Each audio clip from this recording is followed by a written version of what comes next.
मकर राशि के ठीक चतुर्थ भाव पर एक अद्भुत खगोलीय घटना घटित होने जा रही है। ये घटना का नाम है चंद्र ग्रहण। और वास्तव में देखा जाए, चंद्रमा जब राहु के निकट होकर के एक कक्ष पर एक दिन ही पूर्णमासी के दिन समाहित हो जाते हैं, तब चंद्र ग्रहण का एक योग बन जाता है।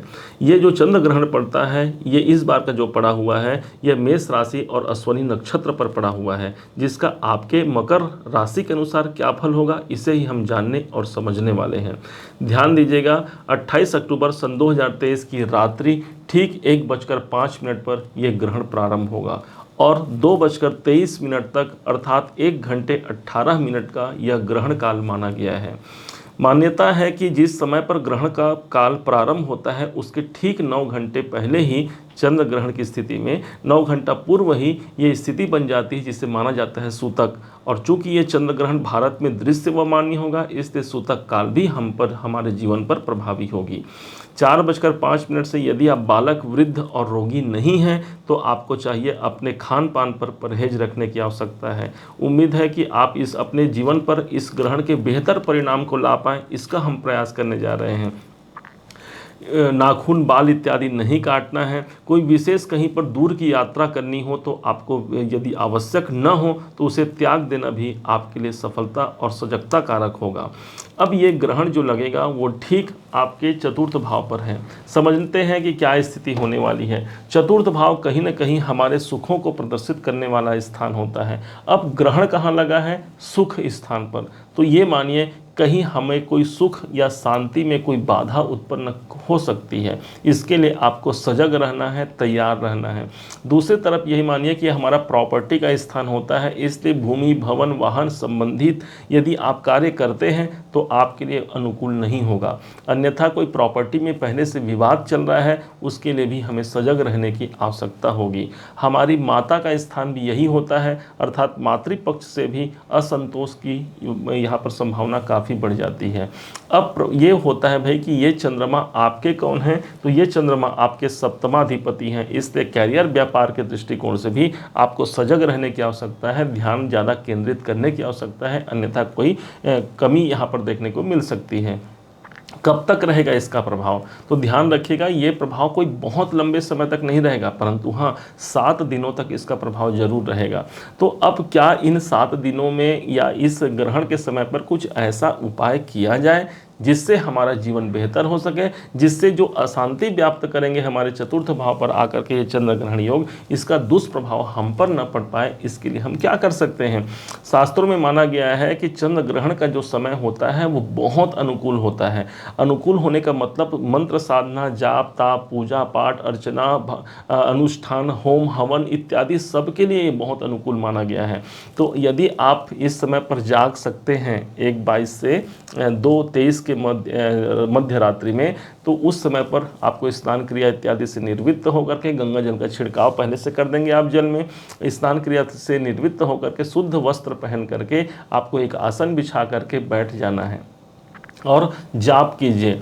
कर सकते हैं तो ये बहुत अच्छा रहेगा। बड़े बड़े साधु संत ऋषि मुनि इस समय का इंतजार भी करते हैं, क्योंकि ये सिद्धि का समय होता है। ये मतलब अपने देवताओं से बहुत जल्दी कामना पूर्ति का ये समय होता है, इसलिए आप कर सकते हैं तो कीजिएगा। महामृत्युंजय मंत्र जाप बहुत प्रभावी बताया गया है इस समय पर। यदि आपके पत्रिका में चंद्र ग्रहण का योग बना हुआ है, उस स्थिति में भी इसे आप कर सकते हैं। या फिर चंद्रमा नीच राशि का पड़ा हो या चंद्रमा किसी कारण से बाधा इस स्थिति में हो, तब भी आप चंद्रमा से जो प्रभावित जो मंत्र है ओम सोम सोमाय नमः, यह भी आप जाप कर सकते हैं। ओम नमः शिवाय का 108 जाप करना बेहद कल्याणकारी और शुभ फलदायी होता है।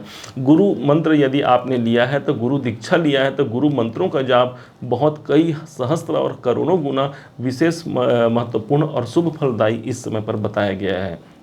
अब भाई प्रश्न उठता है कि यदि हम रात को न कर सके तो इसके लिए उपाय कैसे करें? तो इसके लिए शास्त्रों में विधान है कि जिस दिन हमारा यह चंद्र ग्रहण समाप्त होता है, उस दिन सुबह प्रातःकाल, जैसे 29 तारीख को ही सुबह प्रातःकाल उठ करके स्नान क्रिया आदि से आप निवृत्त हो जाइए और उसके पश्चात शुद्ध आसन, शुद्ध वस्त्र धारण करके पूरे घर को तो पहले गंगा जल से सिंचन करना मत भूलिएगा। एक नेगेटिव प्रभाव होता है चंद्र ग्रहण के समय पर, जो घर पर भी प्रभावी हो जाता है, ये ध्यान रखिएगा।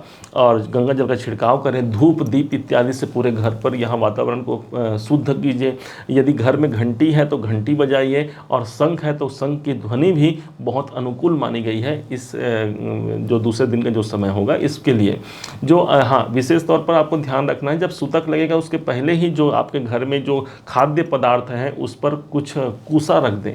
यदि कुसा न मिल पाए तो तुलसी के पत्र उसमें रख दें। इससे उसके नेगेटिव जो ऊर्जा है, जो चंद्र ग्रहण का प्रभाव है, वो नेगेटिव ऊर्जा उसमें समाहित नहीं हो पाता। ये आप कर सकते हैं। अब ये जब 29 तारीख की बात हो गई तो 29 तारीख को आपने घर को शुद्ध कर लिया। घर को शुद्ध करने के पश्चात दान सामग्री का बड़ा महत्व बताया गया है। आप यदि तीर्थ स्नान कर सकते हैं तो आसपास कोई आपके स्नान करने का कोई क्षेत्र है, वहाँ जा कर के आप डुबकी लगा करके आइए। भगवान उस समय पर बहुत प्रसन्नता से आपको आशीर्वाद प्रदान करेंगे। और कुछ सफ़ेद वस्तुओं का दान कर सकते हैं आप, क्योंकि चंद्रमा का जो सामग्री मानी गई है वो सफ़ेद वस्तु हैं, जैसे वस्त्र हो गया, सफ़ेद रंग के कपड़े हो गए, चांदी हो गया, दूध हो गया, चावल हो गए। इन सामग्रियों को इकट्ठा करके आप किसी मंदिर पर जाइए, ब्राह्मण को दीजिए, उनका आशीर्वाद लीजिए, और उसी समय पर भगवान शिव के समक्ष बैठ करके प्रार्थना कीजिए कि हे भगवान शिव, मेरे समस्त कार्यों को आप पूर्ण कीजिए। या फिर जो आपके इष्ट हैं उन देवताओं के पास, उन देवियों के पास जा करके, माँ जगदम्बा के द्वारा भी जा सकते हैं, श्री गणेश जी, कोई भी देवता हो जो आपके अपने इष्ट हों, उन पर उन मंदिर जा करके अर्पण करके उनसे प्रार्थना कीजिए। अब विशेष इसका प्रभाव हमने बताया 7 दिनों तक होगा, मतलब 4 नवंबर तक इसका प्रभाव ज़्यादा रहेगा, तो उस समय पर नियंत्रण रखना है भाई। अब होगा क्या, जैसे 4 नवंबर तक ये आपने जो उपाय कर लिया तो उस समय तक भी आपको परेशानी नहीं आएंगी। 4 नवंबर के दिन ही क्या होगा, आप सबको पता है कि शनिदेव वक्री अवस्था से मार्गी अवस्था आ जाएंगे। मतलब एक तरफ तो 30 अक्टूबर को राहु देवता चले जाएंगे हमेशा के लिए आपके चतुर्थ भाव, आपके सुख भाव को छोड़ करके। चंद्र ग्रहण का प्रभाव भी हो जाएगा 4 नवंबर को, और 4 नवंबर को भी शनि हमारे मार्गी हो जाएंगे। इस सब का पॉजिटिव प्रभाव कहीं ना कहीं आपके जीवन को बेहतरी की ओर ले जा पाएगा। ये सब आपको जानना है, ये सब समझना है। भगवान की कृपा निरंतर आप पर बनी रहे। बहुत बहुत आपको शुभकामनाएं हैं। उम्मीद है आप सबने इसे समझा है, आप सबने इसे जाना है। यदि आपने इसे समझा है, जाना है, मेरे समझाने का प्रयास यदि आपको सार्थक लगा हो, मेरे समझाने का तरीका यदि आपको सार्थक लगा हो, तो अपना प्यार भरा लाइक और कमेंट करना कभी मत भूलिएगा। और हाँ, यदि आपने अभी तक चैनल को सब्सक्राइब नहीं किया है, सब्सक्राइब भी कीजिएगा। पुनः एक बार फिर आप सभी का दिवस बहुत मंगलमय हो। इन्हीं शुभकामनाओं के साथ ओम नमः शिवाय।